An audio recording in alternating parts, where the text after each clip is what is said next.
In this lesson, we'll learn about the biological process of plasmolysis. We'll also cover the three distinct stages and the various types of plasmolysis that we have. The term plasmolysis is derived from the Latin and Greek words plasma, meaning matrix, and lysis, meaning loosening. So, plasmolysis is defined as the process of contraction or shrinkage of the protoplasm of a plant cell caused by loss of water.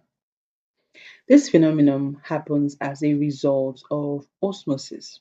So, remember, osmosis is the movement of solvent molecules through a semi-permeable membrane from an area of low solute concentration to an area of high solute concentration.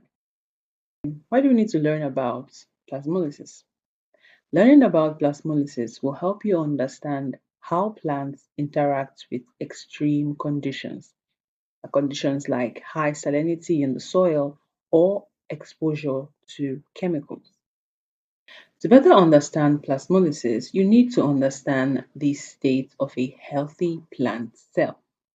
Normally, plant cells maintain a solute concentration that is hyperosmotic to their surrounding. This hyperosmotic state causes water to diffuse inward and press the cell membrane against the rigid cell wall. This internal pressure is known as Turgor pressure, and it provides the mechanical support necessary for plants to remain upright and rigid. Plasmolysis occurs when a cell is placed in a hypertonic solution. That is, when the external solute concentration is higher than that of the internal cell sap. When this happens, water moves out of the cell, leading to a drop in turgor pressure, which eventually leads to the detachment of the protoplasm from the cell wall.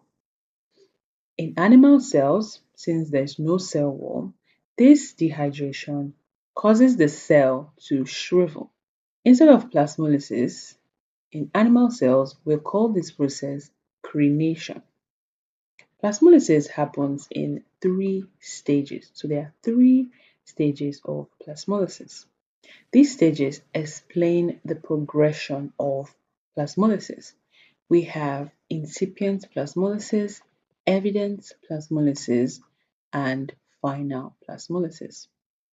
Incipient plasmolysis is the initial phase where water begins to flow out of the cell.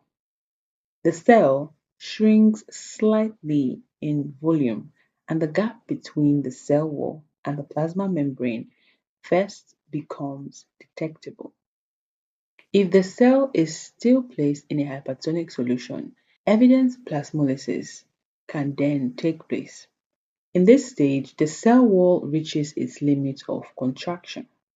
The cytoplasm continues to shrink and begins to detach from the cell wall, often assuming a more spherical orientation or shape. After this stage, if the cell is still placed in a hypertonic solution, we get to the final stage of plasmolysis, which is final plasmolysis.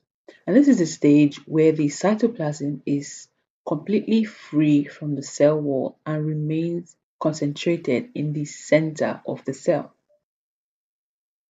When this happens, we can say that plasmolysis has fully occurred. There are two types of plasmolysis, and this classification is based on the final structure of the shrunken cytoplasm. We have concave plasmolysis and convex plasmolysis. Concave plasmolysis is when the protoplasm shrinks away from the cell wall but maintains several points of attachment, forming a concave pocket. This stage is typically reversible, so if a cell is placed in a hypotonic solution, It can regain its shape through deplasmolysis. Convex plasmolysis happens during severe water loss, where the protoplasm completely detaches from the cell wall to form a spherical protoplast. Convex plasmolysis is often irreversible, leading to the collapse of the cell wall and eventual death of the cell. And this process is called cytolysis. Knowledge of plasmolysis can be used in many ways, especially in industries.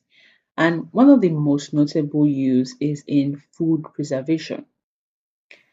The addition of high concentrations of salt or sugars to foods like pickles, jams, and jellies creates a hypertonic solution. When microorganisms come in contact with this preservative, they undergo plasmolysis, which will help inhibit microorganism growth in the foods and prevent food spoilage. Traditional food methods like salting of meat and sugaring of fruit utilizes these osmotic principles to extend shelf life. So that's it for this video on plasmolysis. If you found this video helpful, leave a like, leave a comment, share to your friend, and if you haven't subscribed to the channel, consider subscribing.